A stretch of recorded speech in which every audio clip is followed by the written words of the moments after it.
Good morning students. आज हम पढ़ेंगे प्रश्नावली 16।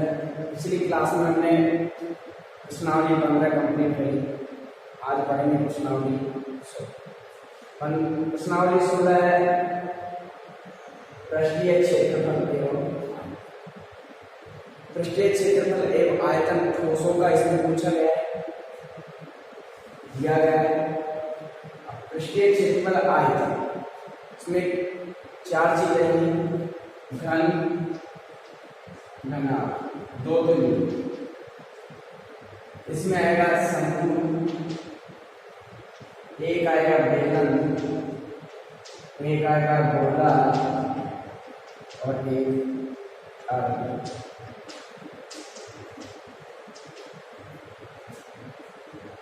ये 6 आकृति है, 1 2 3 4 5 और 6।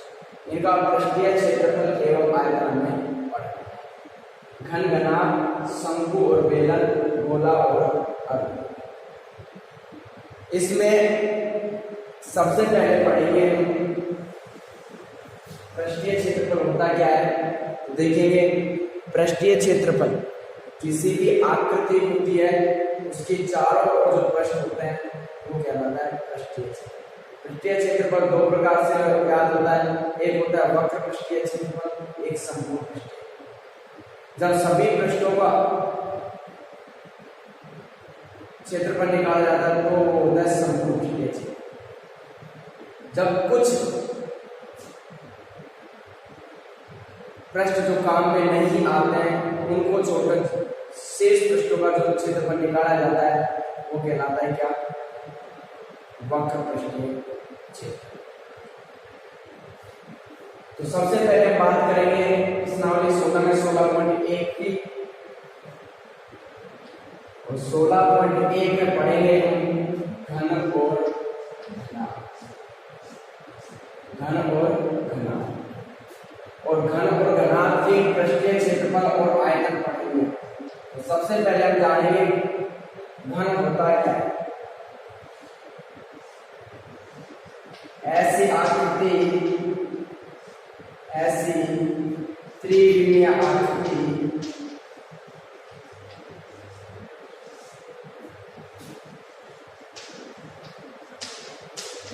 जिसकी लंबाई, चौड़ाई व ऊंचाई,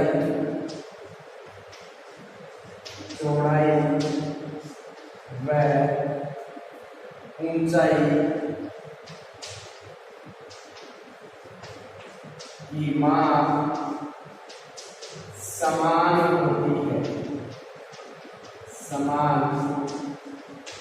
होती है, घन कहलाती है। क्या कहलाती है? घन, घन कहलाती है। आकृति किस प्रकार से बनेगी? मान लीजिए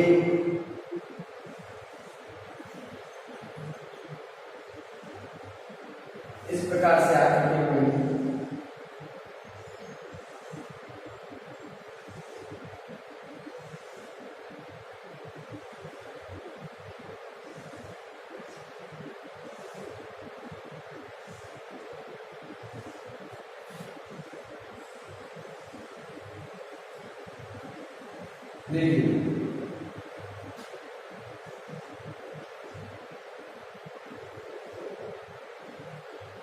देखिए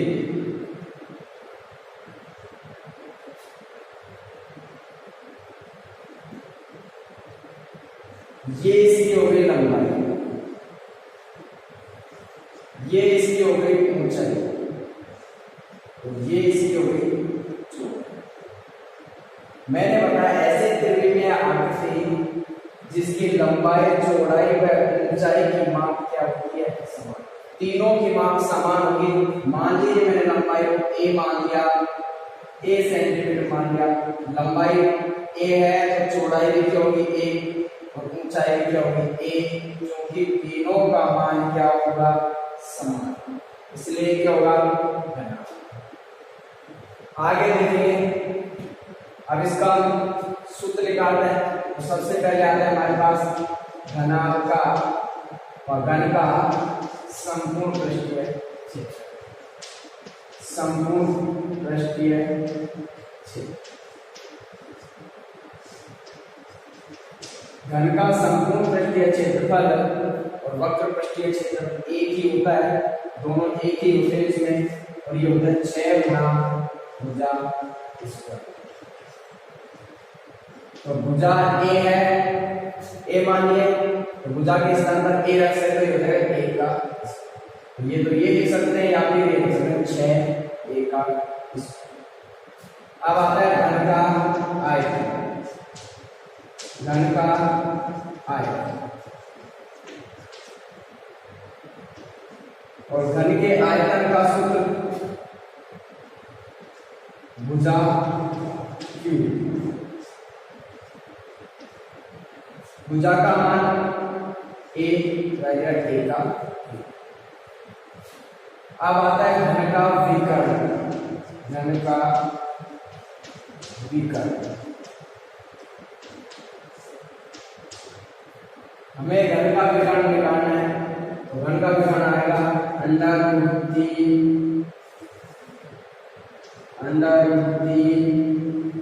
गुना ए या a√3। तो इस प्रकार से हमने घन से संबंधित सूत्र प्राप्त किया। आप घन में एक चीज और देखिए, घन में जो ये भाग होते हैं इनको बोलते हैं वर्टिस अर्थात शीर्ष, ये शीर्ष होते हैं।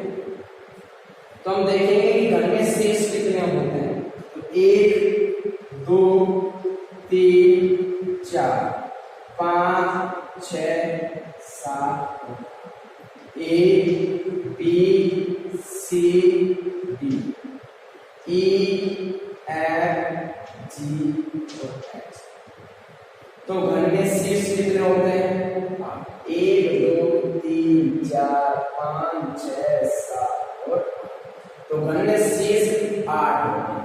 इसी प्रकार घन में फलक, तो घन में फलक होते हैं 6, एक तो ये नीचे वाला एक ये इधर वाला 2, एक ये इधर वाला 3, एक इधर वाला 4, एक इधर वाला ये 5 और ये ऊपर वाला कितना होता है 6। तो इसमें फलक कितने होते हैं 6, शीर्ष होते हैं 8 और फलक कितने होते हैं 6। इसी प्रकार इसमें किनारे कितने होते हैं, तो गिनेंगे 1 2 3 4 5 6 7 8 9 10 11 और, तो इसमें किनारे कितने होते हैं 12, ये भी लिख सकते हैं। तो घन में हमारे पास शीर्ष कितने होंगे, शीर्ष 8, फलक 6 और किनारे होते हैं इसमें कितने 12। इस प्रकार से हमें क्या प्राप्त हुआ, जैसे इसमें लंबाई चौड़ाई और ऊंचाई समान है, यदि इसी प्रकार की एक आकृति और ले जिसमें लंबाई चौड़ाई और ऊंचाई की माप समान हो या नहीं, समान हो जाएगी तो हो जाएगा घन, और समान नहीं होंगी तो क्या हो जाएगा घना।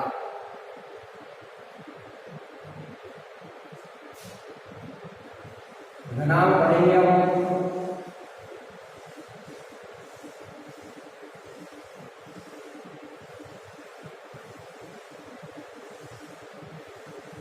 अब आता है हमारे पास दूसरा घनाभ।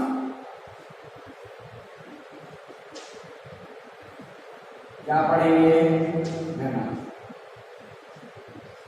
तो घनाभ की परिभाषा क्या होगी, ऐसे त्रिविमीय आकृति जिसकी लंबाई चौड़ाई व ऊंचाई की माप असमान हो क्या कहलाता है, घनाभ कहलाता है। तो ऐसी आकृति क्या कहलाती है,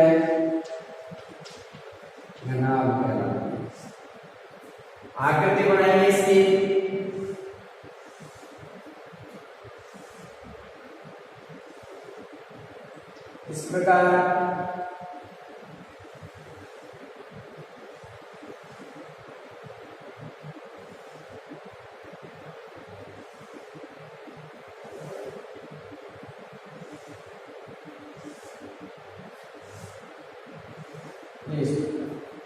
ये हमारे पास क्या है, जैसे माचिस की डिबिया होती है तो किसके आकार की होती है,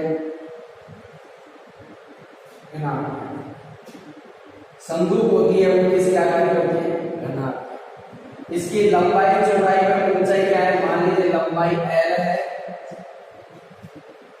चौड़ाई ये है और चौड़ाई क्या है B, और इसके बाद है ऊंचाई, और ऊंचाई क्या है H। ये A, ये B, ये C, ये D, ये E, ये F, ये G, तो सबसे पहले हमारे पास आएगा घनाभ का संपूर्ण पृष्ठीय क्षेत्र, संपूर्ण पृष्ठीय क्षेत्र। संपूर्ण पृष्ठीय क्षेत्रफल का सूत्र क्या होगा, 2 गुणा लंबाई गुणा चौड़ाई प्लस चौड़ाई गुणा ऊंचाई प्लस ऊंचाई गुणा, ये इसका संपूर्ण पृष्ठीय। घन और घनाभ दोनों के संपूर्ण पृष्ठीय क्षेत्रफल और वक्र पृष्ठीय क्षेत्रफल क्या होते हैं, एक ही। जैसे घन का संपूर्ण पृष्ठीय क्षेत्रफल और वक्र पृष्ठीय क्षेत्रफल एक ही होता है, 6 गुणा भुजा का स्क्वायर, और घनाभ का संपूर्ण पृष्ठीय क्षेत्रफल और वक्र पृष्ठीय क्षेत्रफल दोनों एक ही होते हैं, 2 गुणा लंबाई गुणा चौड़ाई प्लस चौड़ाई गुणा ऊंचाई प्लस ऊंचाई गुणा लंबाई। अब आता है हमारे पास घनाभ का आयतन, और घनाभ का आयतन क्या होगा, लंबाई गुणा चौड़ाई गुणा ऊंचाई, लंबाई गुणा चौड़ाई गुणा ऊंचाई। अब आता है हमारे पास घनाभ का विकर्ण, घनाभ का विकर्ण, और घनाभ का विकर्ण क्या होगा, अंडर रूट लंबाई का स्क्वायर प्लस चौड़ाई का स्क्वायर प्लस ऊंचाई का स्क्वायर।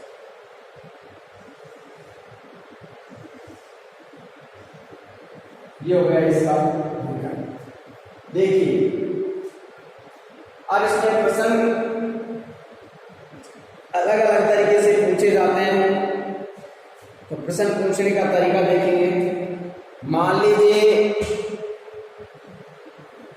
मोस्ट इंपोर्टेंट बात है, नोटा में लिख भी सकते हैं, यदि किसी कमरे में हमें लंबी से लंबी छत रखनी है या अधिकतम लंबाई की छत रखनी है, तो उसके लिए हमें उसका विकर्ण याद करना होता है। यदि किसी कमरे में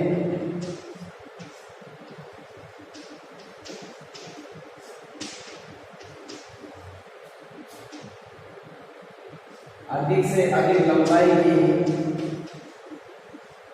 अधिक से अधिक लंबाई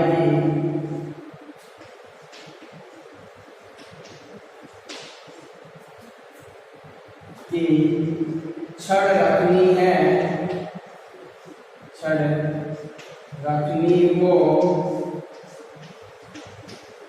तो छड़ की लंबाई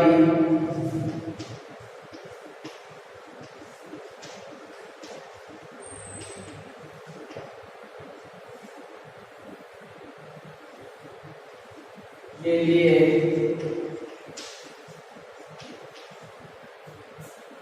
कमरे का विकर्ण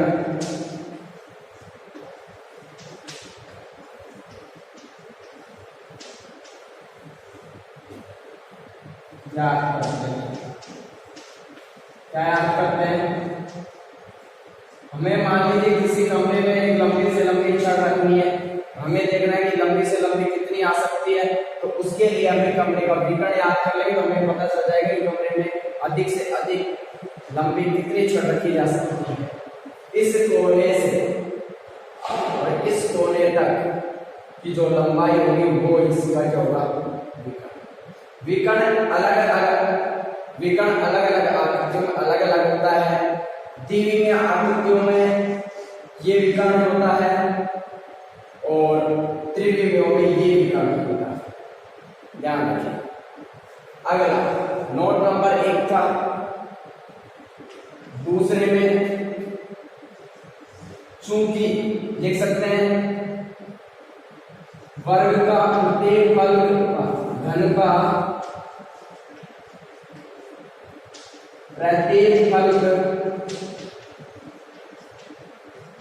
का प्रत्येक फलक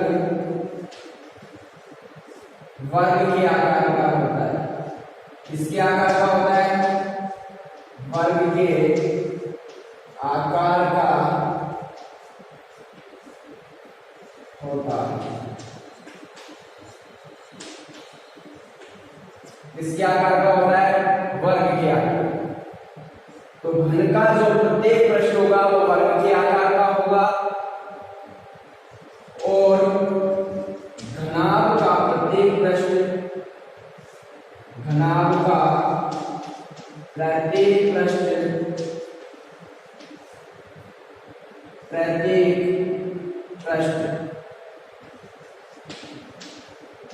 आयत के आकार का होता है। किसके आकार का?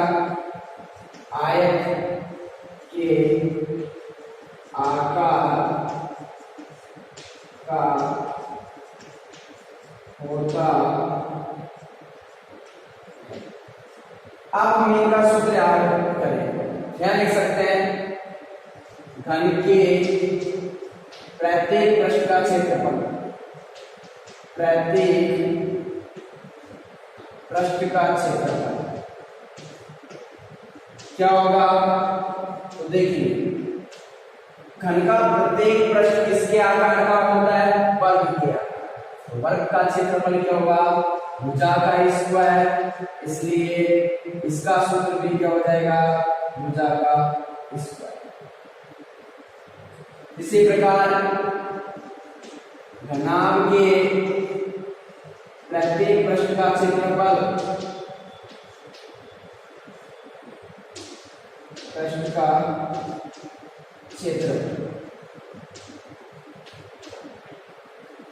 याद कर सकते हैं किसके आकार का होता है? आयत के आकार का। अब इसमें अलग अलग हो सकते हैं। मान लीजिए ऊपर और नीचे के दोनों फलक लें तो ये आ जाएगा लंबाई गुणा चौड़ाई, क्योंकि इसमें लंबाई आएगी और चौड़ाई आएगी। इस फलक में इस फलक में मान लीजिए हम ये वाला फलक लें, ये वाला, तो इस फलक में हमने क्या किया है? चौड़ाई और ऊंचाई। तो इधर a गुणा h भी हो सकता है। और जो मान लीजिए हम ये फलक नहीं है, इधर का फलक लें, ये वाला फलक लें, तो इसमें हमारे पास क्या है? लंबाई और ऊंचाई। इसको जो लंबाई होगा, इसका कोई प्रॉपर सूत्र होगा नहीं, आयत के आकार का होता है। जो हम प्रश्न लेंगे उसी के अनुसार सूत्र लगा सकते हैं। इसमें ये भी लग सकता है, ये भी लग सकता है और ये भी लग सकता है। घन के प्रत्येक पृष्ठ, क्योंकि उसमें तो भुजाएं समान होती हैं, तो प्रत्येक पृष्ठ के लिए क्या आता है? भुजा का स्क्वायर। ध्यान रखें। इस प्रकार से हमने घन और घनाभ की परिभाषाएं पढ़ी, आकृति को समझा, उनसे संबंधित सूत्र लिखे और उन्हें बताया कि प्रत्येक पृष्ठ किसके आकार का होता है। विकर्ण इस प्रकार से याद कर सकते हैं और उन सवाल करने का तरीका भी देखेंगे। जैसे मैंने बताया आपको घनाभ में और घन में एक ही अंतर होता है कि उसमें लंबाई, घन में लंबाई चौड़ाई ऊंचाई तीनों समान होती है और घनाभ में लंबाई चौड़ाई ऊंचाई तीनों अलग अलग हो सकती है। अब हो सकता है इसमें दो आकृति समान हो, दो माप समान, जैसे लंबाई और चौड़ाई समान है, ऊंचाई अलग हो, तो भी घनाभ होगा। अगर तीनों ही समान हो जाती है, लंबाई चौड़ाई और ऊंचाई, तो हो जाता है घनाभ। जैसे मैंने घन में आपको बताया कि शीर्ष 8 होते हैं, तो इसमें भी शीर्ष 8 ही होते हैं। उसमें किनारे 12 होते हैं, तो इसमें भी किनारे 12 होते हैं। और उसमें फलक 6 होते हैं, तो इसमें भी फलक क्या होते हैं? 6।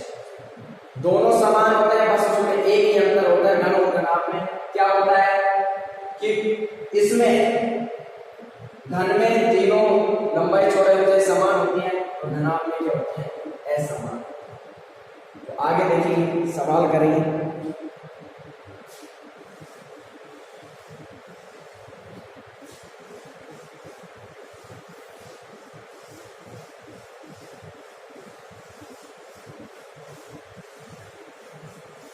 तो पहला सवाल क्या है इसके बारे में चर्चा करें। तो पहला सवाल हमारे पास है,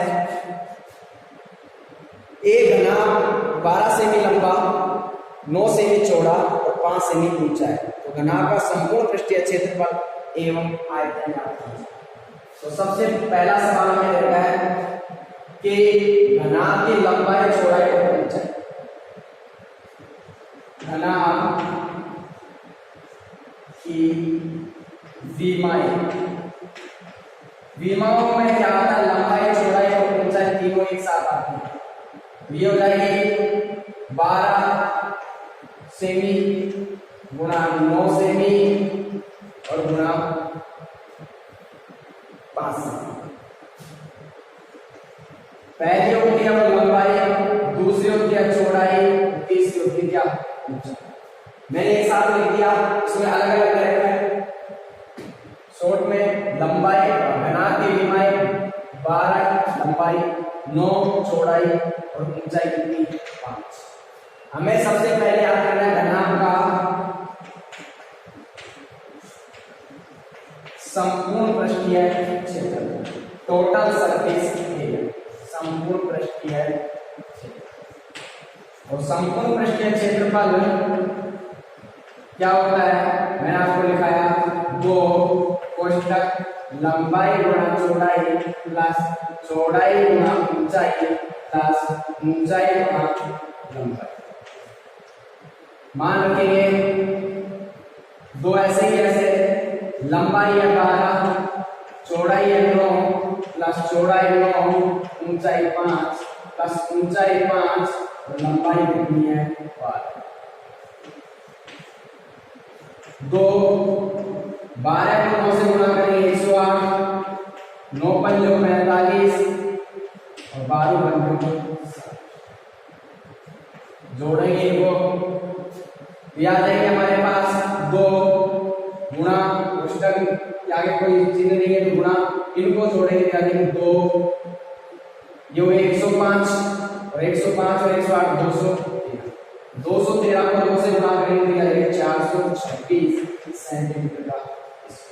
इस प्रकार घनाभ का संपूर्ण पृष्ठीय क्षेत्रफल हमारे पास क्या आ गया 426 सेंटीमीटर। अब हमें याद करना है घन का आयतन। क्या याद करना है, घन का आयतन। और घन के आयतन का सूत्र क्या होता है, लंबाई गुणा चौड़ाई गुणा ऊंचाई। लंबाई हमारे पास मिल गई कितनी 12 गुणा चौड़ाई हमारे पास कितनी मिल गई 9 गुणा ऊंचाई हमको क्या दे रखी है 5। गुणा कर लेंगे 12 पंजों 60 और 9 छींके 54 540 सेंटीमीटर स्क्वायर आता है।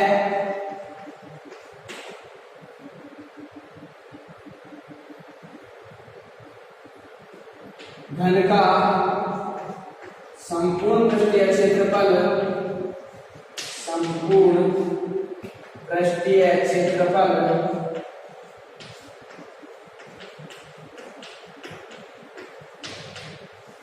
व आयतन क्रमशः क्या होंगे, वो तो आया हमारे पास पृष्ठीय क्षेत्रफल 426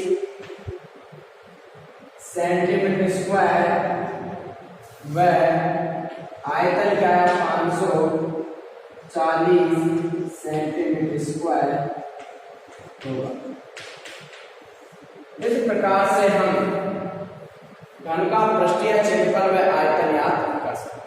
ये सीधा सीधा सा हमें डायरेक्ट मान दे रखा था, लंबाई चौड़ाई ऊंचाई पहले से दी गई थी, हमें केवल याद करना था संपूर्ण पृष्ठीय क्षेत्रफल और आयतन। इसी प्रकार अगला सवाल देखेंगे, अगला दे रखा है घनों की भुजाएं क्रमशः 8 सेमी, 6 सेमी और 1 सेमी, इन्हें पिघलाकर एक नया घन बनाया जाता है। तो नए घन का संपूर्ण पृष्ठीय क्षेत्रफल है। देखिए, जब हम इस प्रश्नावली में या कोई कहीं भी पढ़े, जब एक आकृति, एक ठोस आकृति को पिघलाकर दूसरी आकृति बनाई जाती है तो आयतन कभी भी चेंज, जैसे 2 या 2 से अधिक हमारे पास ठोस आकृति है, उनको पिघलाकर हम तीनों को मिलाकर एक नया बनाया जाता है। तीनों का आयतन होगा, जो नई चीज वस्तु बनाई गई है उसके आयतन की क्या होगा, आयतन कभी भी चेंज नहीं होता। आयतन जो भी तो रहता है, क्षेत्रफल उसका चेंज हो सकता है लेकिन आयतन कभी भी चेंज नहीं होता। तो अगला सवाल देखेंगे हम, दूसरा हमें दे रखा है 3 घन है और तीनों घनों की भुजाएं हमें दे रखी है और इनको पिघलाकर एक नया घन बनाया जाता है। तो नए घन का संपूर्ण पृष्ठीय क्षेत्रफल ज्ञात करना है। तो सबसे पहले दूसरा सवाल हल करेंगे तो हमें क्या क्या मिलेगा वो लिखेंगे। पहले घन की भुजा, पहले घन की भुजा क्या होगी, इसको मानेंगे हम A1 और ये हमें दे दिया 8 सेमी। फिर देखा हमें दूसरे घन की भुजा और दूसरे घन की भुजा क्या दे रखी है हमने, इसको मान लेंगे हम A2 और ये दे रखे हमने 6 सेमी। इसी प्रकार एक घन और है तीसरा, तीसरे घन की भुजा, घन की भुजा और तीसरे घन की भुजा हमें क्या दे रखी है, इसको मान लेंगे A3 और ये दे रखे हमने A। चूंकि तीनों घनों को पिघलाकर एक नया घन बनाया जाता है, चूंकि तीनों घनों को पिघलाकर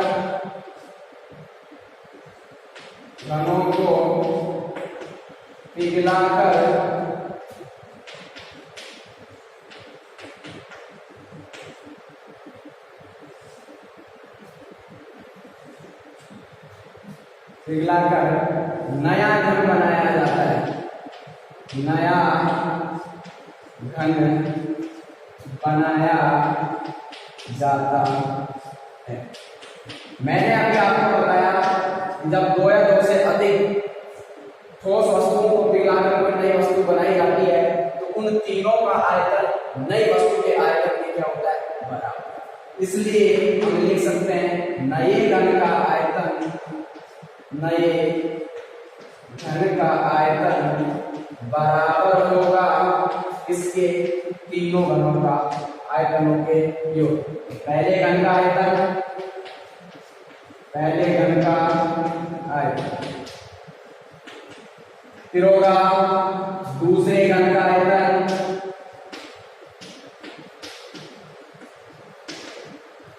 और तीसरा होगा हमारे पास 30 प्लस तीसरे घन का आयतन, घन का आयतन। देखिए मैंने अभी आपको बताया था कि नया जो वस्तु बनाई जाती है उसका आयतन जितनी भी वस्तुओं को पिघलाते हैं उन सबके आयतनों के योग के बराबर होता है। तो तीनों का आयतन और पहले घन का आयतन, दूसरे घन का आयतन और तीसरे घन का आयतन, तो तीनों का क्या कर दिया मैंने, योग कर दिया। नए घन का आयतन, घन के आयतन का सूत्र होता है भुजा का क्यूब। भुजा की जगह एक लिख सकते हैं। तो पहले घन का आयतन भुजा का क्यूब, भुजा कितनी 8 हो जाएगा 8 का, फिर प्लस दूसरे घन का आयतन, घन के आयतन का सूत्र भुजा क्यूब, भुजा कितनी है 6 का क्यूब। अगला क्या है तीसरा घन, तीसरे घन की भुजा क्या है 1 लगेगा 1 का भुजा क्यूब। ऐसे ही ऐसे 8 का क्यूब करेंगे 512, 6 का क्यूब करेंगे 216 और 1 का क्यूब करेंगे 1। भुजा क्यूब ऐसे ही ऐसे इनको जोड़ेंगे फिर आ जाएंगे 729। क्यूब का चिन्ह हटाएंगे तो यहाँ लगा देंगे घनमूल का चिन्ह, इसका चिन्ह लगा देंगे घनमूल 729 और 729 का घनमूल निकालेंगे तो आ जाएगा भुजा बराबर 9 सेंटीमीटर। तो हमारे पास नए घन की भुजा कितनी आ गई 9 सेंटीमीटर। हमें चाहिए क्या नए घन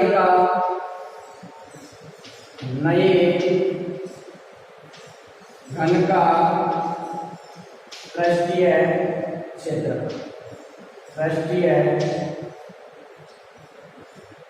क्षेत्र हमें चाहिए नए घन का पृष्ठीय क्षेत्र और घन का पृष्ठीय क्षेत्रफल होता है 6 गुना भुजा का स्क्वायर, ये सूत्र होता है। तो 6 से कैसे गुणा भुजा, भुजा आ गई हमारे पास कितनी 9, तो ये 9 का स्क्वायर हो जाएगा 6 गुणा 9 का स्क्वायर 81, तो 4 से गुणा करेंगे 6 एकम, 6 से गुणा करेंगे 6 एकम 6 और 6 8 486 सेंटीमीटर का स्क्वायर। अतः नए घन का संपूर्ण पृष्ठीय लिख दीजिए, पृष्ठीय लिख दीजिए, दोनों एक ही होते हैं इसमें। पृष्ठीय क्षेत्रफल क्या होगा 486 सेंटीमीटर स्क्वायर।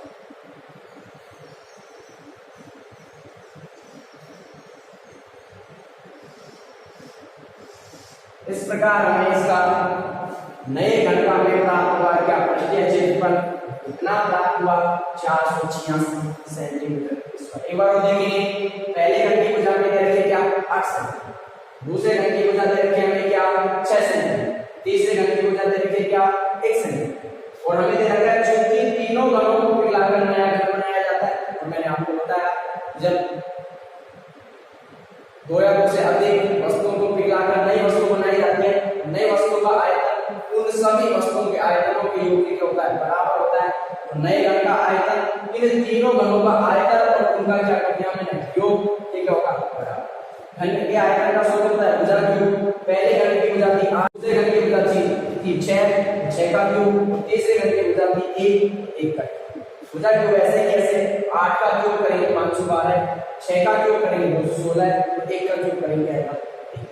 इसी प्रकार भुजा क्यूब ऐसे भी ऐसे इन तीनों को यदि जोड़े तो हमारे पास प्राप्त होता है 729। क्यूब वाला चिन्ह हटाएंगे तो यहाँ लगाते हैं घनमूल का चिन्ह और घनमूल का चिन्ह लगा दिया। भुजा क्यूब ऐसे कैसे 729 का घनमूल निकालेंगे तो आ जाएगा हमारे पास कितना। तो नए घन की जो भुजा आ गई हमारे पास कितनी आ गई 9 सेंटीमीटर। हमसे इसमें पूछा क्या गया था नए घन का पृष्ठीय क्षेत्रफल या संपूर्ण पृष्ठीय दोनों ही होते हैं। तो आ गया 6 घन का पृष्ठीय क्षेत्रफल 6 गुना भुजा का स्क्वायर। 6 से कैसे भुजा भुजा का मान आ गया हमारे पास कितना 9, तो आ जाएगा 9 का स्क्वायर। 6 से कैसे 9 का स्क्वायर करेंगे कितना आ जाएगा 81। तो 81 को यदि 6 से गुणा करें तो हमारे पास आ जाएगी 486। इस प्रकार हमें नए घन का आयतन का पृष्ठीय क्षेत्रफल प्राप्त हो गया है क्या 486 सेंटीमीटर स्क्वायर।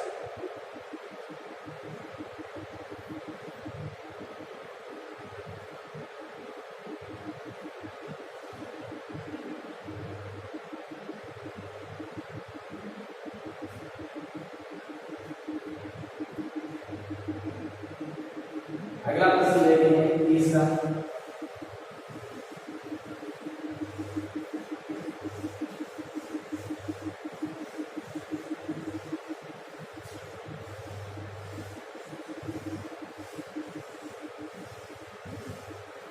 अगला प्रश्न क्या दे रखा है तीसरा प्रश्न। और तीसरा प्रश्न में क्या दे रखा है एक बार पढ़ेंगे। देखिए क्या है एक संदूक की माप, संदूक दे रखी है जिसकी माप है एक संदूक की माप, संदूक की माप क्या है तो लिखेंगे पहले 50 सेमी गुणा 36 सेमी गुणा 25 सेमी। ये हमें इसकी दे रखी है माप। इस संदूक, जो संदूक है उसके कवर चढ़ाना, जब भी हम कोई कवर चढ़ाते हैं तो उसके लिए निकालते हैं पृष्ठीय क्षेत्र या संपूर्ण पृष्ठीय क्षेत्र। जब भी किसी आकृति के ऊपर कवर चढ़ाना होता है तो हम याद करते हैं पृष्ठीय क्षेत्रफल। और यदि किसी के अंदर कुछ वस्तु डाली जाती है, निकाली जाती है, तो इसके लिए याद करते हैं आयतन। तो जब हम इसके ऊपर कवर चढ़ाना है तो हम इसका क्या याद करने का, क्या याद करना पड़ेगा, पृष्ठीय क्षेत्रफल। तो संदूक का पृष्ठीय क्षेत्रफल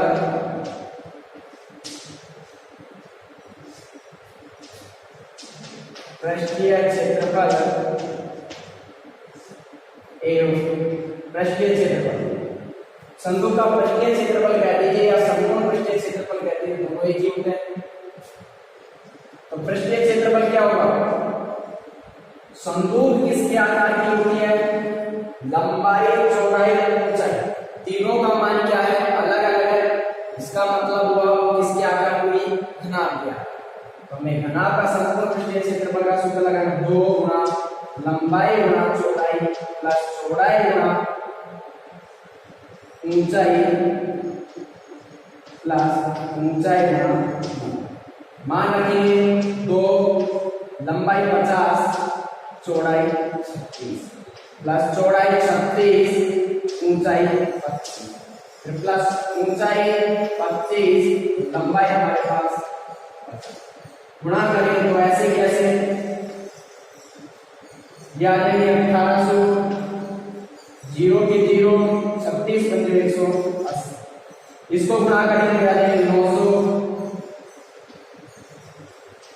और इसको करेंगे तो 25 पंजे 125, 1250। दो ऐसे कैसे, इनको जोड़ेंगे तो ये कितने आ जाएंगे,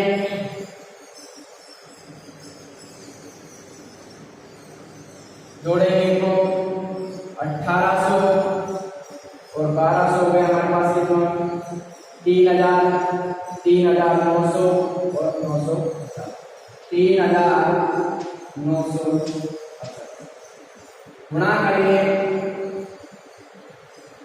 7900 सेंटीमीटर। हमसे प्रश्न में ये पूछा गया है कि संदूक का कवर चढ़ाने में, बनाने में कितने वर्ग मीटर कपड़ा लगेगा। अतः संदूक का कवर बनाने में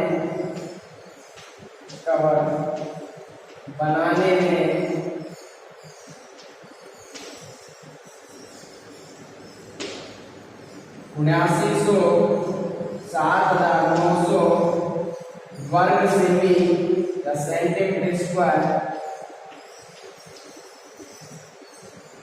कपड़े की बनाने में कपड़ा लगेगा। कितना कपड़ा लगेगा, 7900 वर्ग सेंटीमीटर, 7900 वर्ग से। तो संदूक का कवर बनाने में कितना कपड़ा लगेगा, 7900 वर्ग से। आज के लिए इतना ही काफी, आगे ही चर्चा करेंगे कल। जय हिंद, जय भारत। घर रहें, सुरक्षित रहें, जो पढ़ाया गया उसको तैयार करें। मैं आशा करता हूँ कि आप अगर अच्छी तरह पढ़ेंगे और जो पढ़ाया गया उसको साथ के साथ तैयार करेंगे, नोट्स तैयार करेंगे। थैंक यू, जय हिंद, जय भारत।